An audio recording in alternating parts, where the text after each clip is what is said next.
कृष्ण प्रेमियों, जय श्री राधे राधे, जय श्री राधा माधव।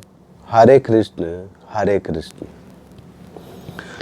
सुंदर नगर के राजा और रानी, जो कि बहुत ही ठाकुर जी और किशोरी के भक्त होते हैं, उनके घर एक बहुत ही सुंदर गौर वर्ण वाली बेटी का जन्म होता है।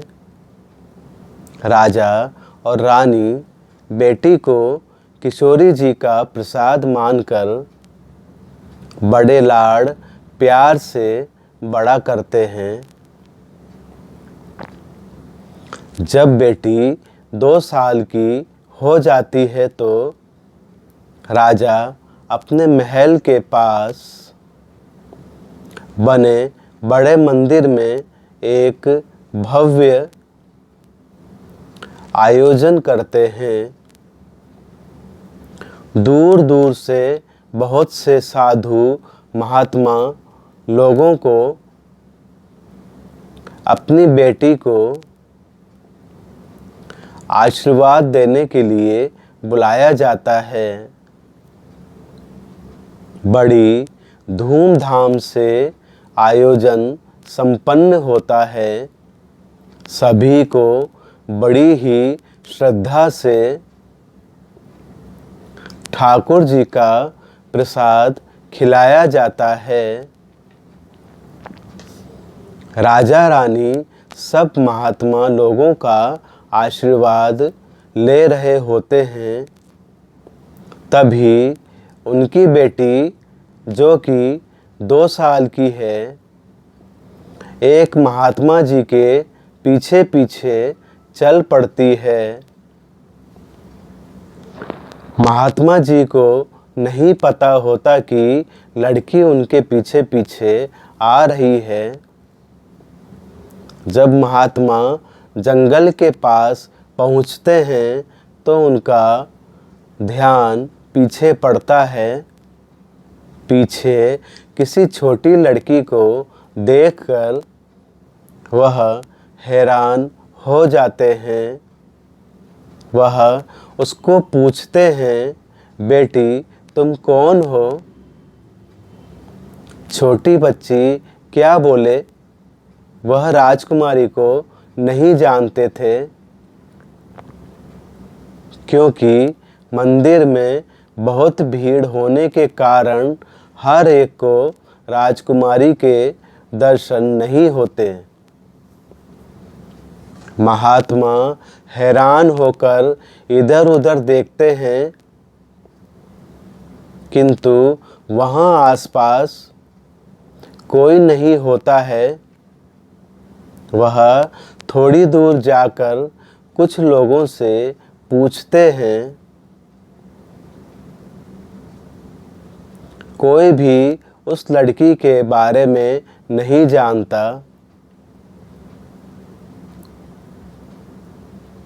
महात्मा अकेला जंगल में उस लड़की को छोड़ना भी उचित नहीं समझते। लड़की एकदम से महात्मा की उंगली पकड़ लेती है। महात्मा पांडु नगर ले जाते हैं, जहाँ से आए होते हैं। वह पांडु नगर में विट्ठल भगवान के मंदिर के पास कुटिया बनाकर रहते हैं और विट्ठल भगवान के बहुत ही बड़े भक्त होते हैं। उधर राजकुमारी के गुम हो जाने से राजा रानी का रो रो कर बुरा हाल हो जाता है। रानी को बेटी के वियोग में बार बार मूर्छा आती है। वह किशोरी जी और ठाकुर जी के आगे बहुत प्रार्थना करती है कि उसकी बेटी वापस मिला दो। बेटी के गुम होने से उसके वियोग में रानी बहुत बीमार रहने लगती है। एक दिन वह किशोरी जू के बरसाना धाम में जाती है। अपने आंसुओं से किशोरी जी की सीढ़ियों को धोते हुए उसके दरबार में पहुंचती है और वहां किशोरी जू के सामने बड़ी दयामयी दृष्टि से आँखों में आंसू की धारा बहाती हुई अपनी बेटी को वापस पाने के लिए किशोरी जी से प्रार्थना करती है और कहती है, कर दो क्षमा किशोरी, अपराध मेरे सारे, बड़ी आस लेके आई दरबार में तुम्हारे। बस यही गुणगान करती हुई और आंसू से किशोरी जी की चौखट को गीला करती रहती।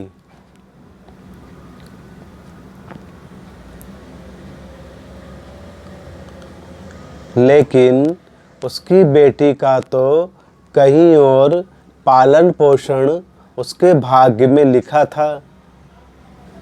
परंतु कुछ महीनों बाद किशोरी जी और ठाकुर जी की कृपा से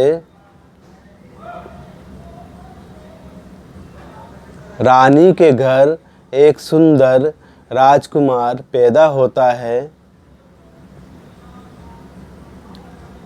बेटे के आने से रानी का ध्यान इधर उधर हो जाता है,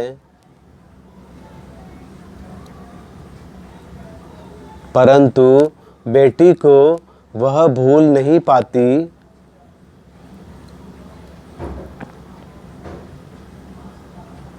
उसका गम तो धुन की तरह उसके शरीर को लग जाता है। उधर राजकुमारी महात्मा के साथ रहकर हर रोज विट्ठल भगवान के मंदिर जाती है।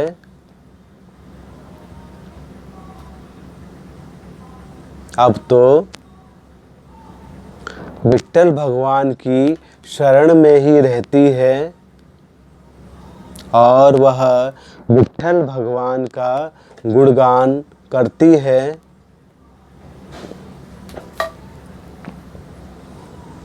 उसके भजन और गुणगान को सुनने के लिए दूर दूर से लोग आते हैं। राजकुमार, जो कि अब काफ़ी बड़ा हो जाता है, अपनी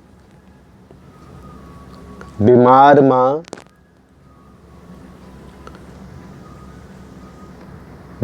माँ को और राजकुमारी का वियोग देखकर बहुत दुखी होता है। वह हर रोज ठाकुर जी और किशोरी जी के आगे अपनी माँ को ठीक करने की प्रार्थना करता है।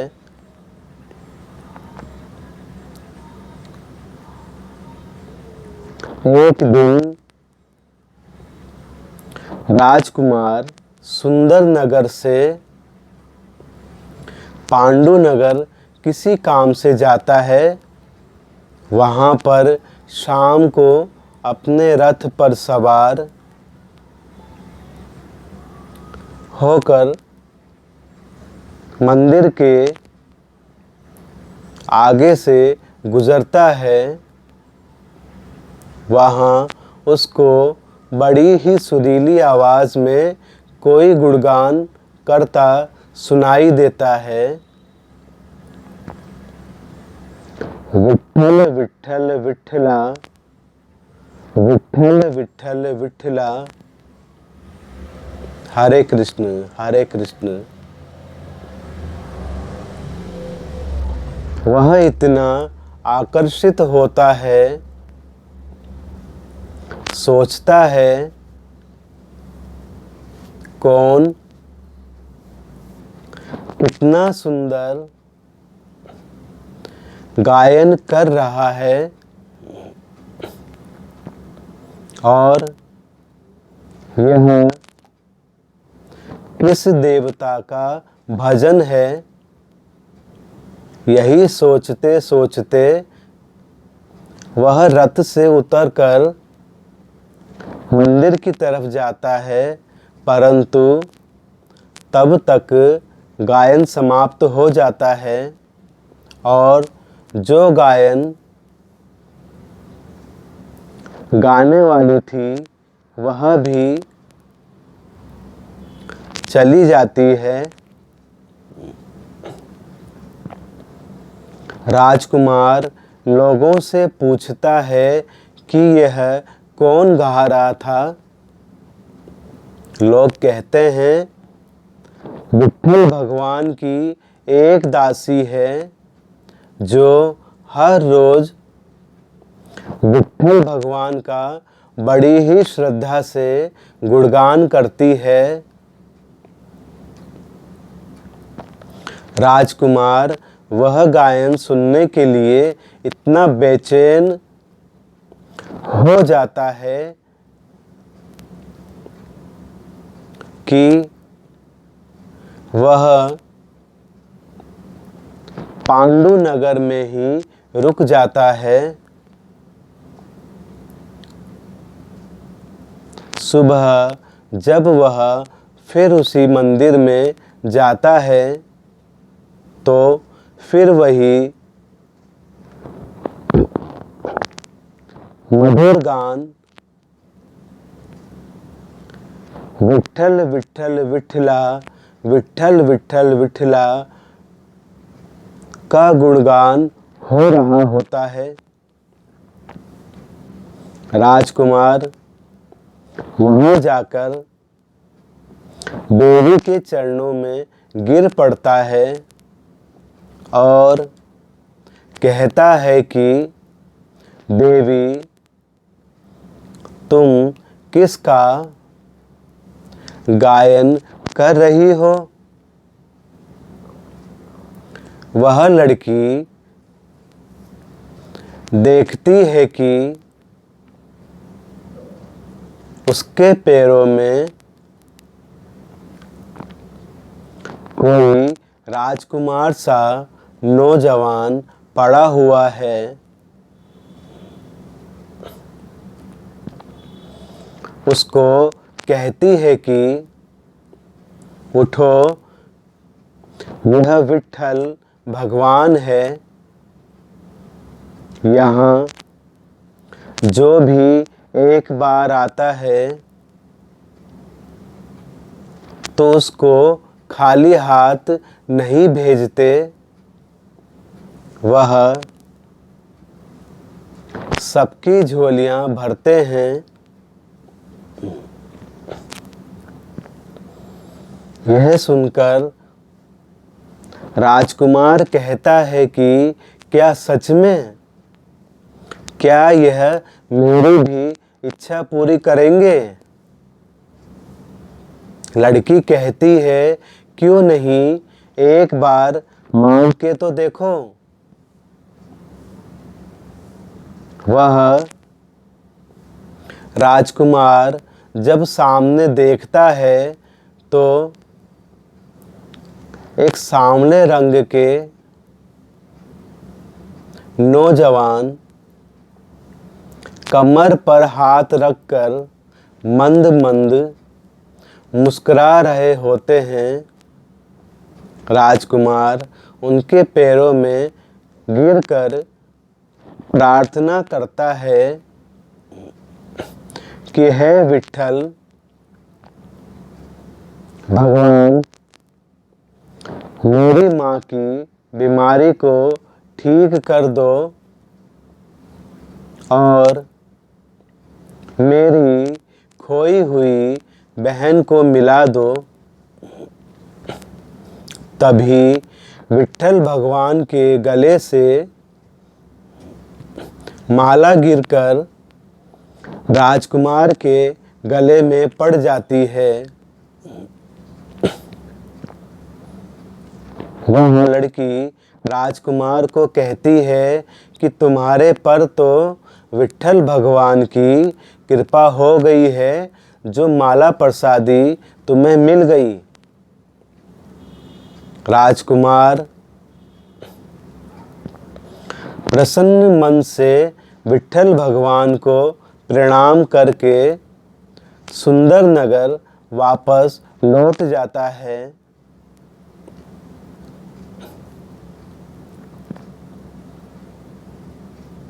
वहाँ जाकर उसको विट्ठल भगवान के नाम की ऐसी लगन लगती है कि सारा दिन विट्ठल भगवान का गुणगान करता रहता है। हरे कृष्ण हरे कृष्ण। राजा राजकुमार से पूछता है कि यह किसका गुणगान कर रहे हो।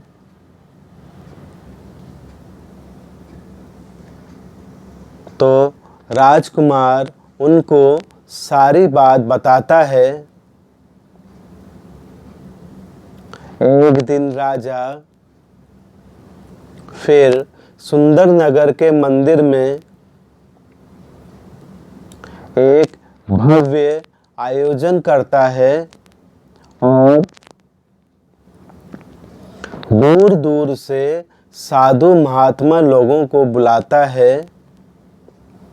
राजकुमार राजा से कहता है कि क्या मैं पांडु नगर में रहने वाली उस देवी को भी बुला लूं।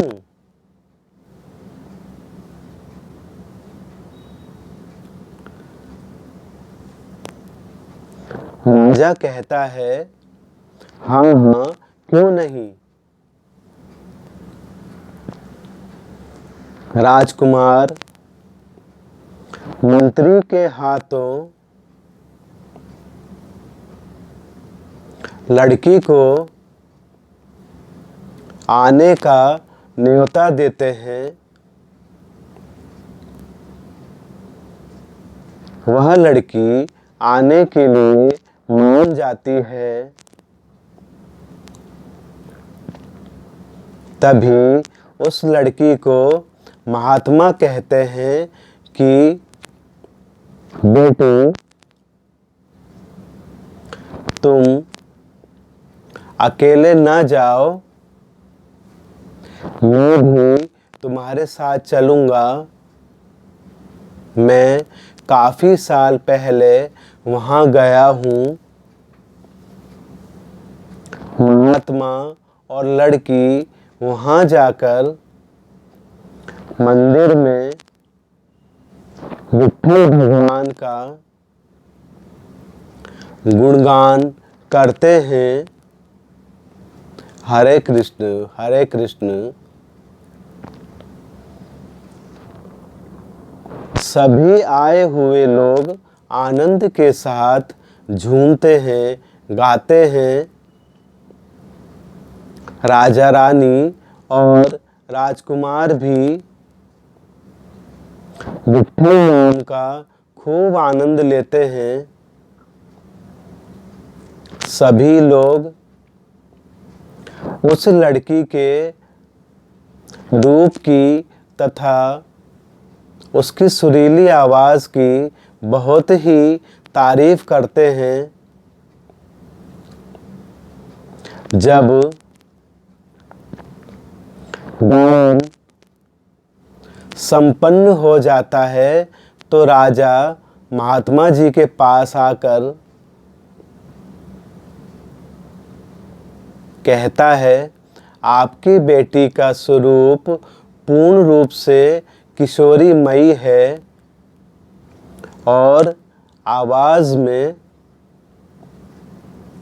सरस्वती का निवास है। महात्मा हाथ जोड़कर बड़ी ही विनम्रता से कहते हैं कि हे राजन, यह मेरी बेटी नहीं है। काफ़ी साल पहले जब एक बार इसी मंदिर में एक आयोजन था, तब मैं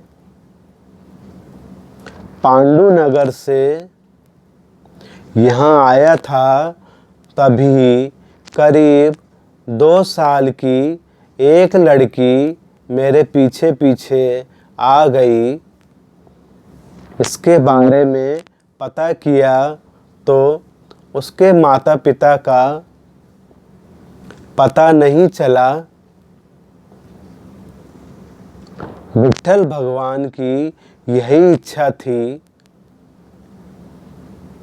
तभी से यह विट्ठल भगवान की शरण में है।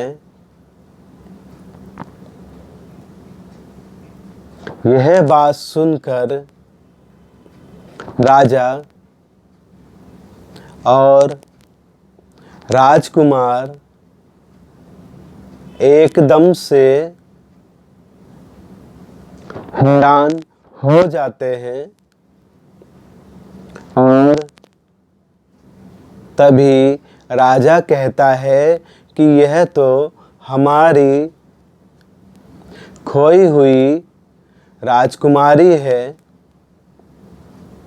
रानी अपनी बेटी को पाकर बहुत प्रसन्न होती है।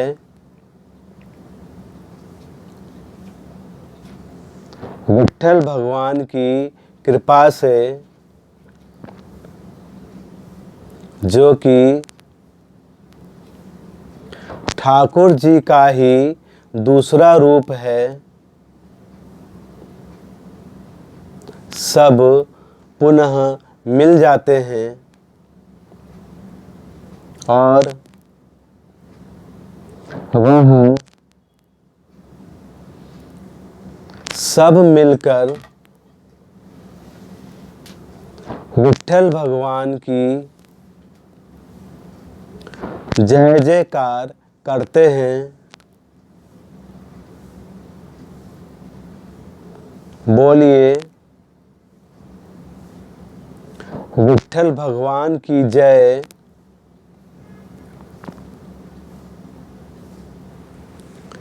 जय श्री राधे राधे।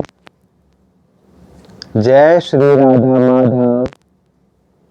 हरे कृष्ण हरे कृष्ण हरे कृष्ण हरे कृष्ण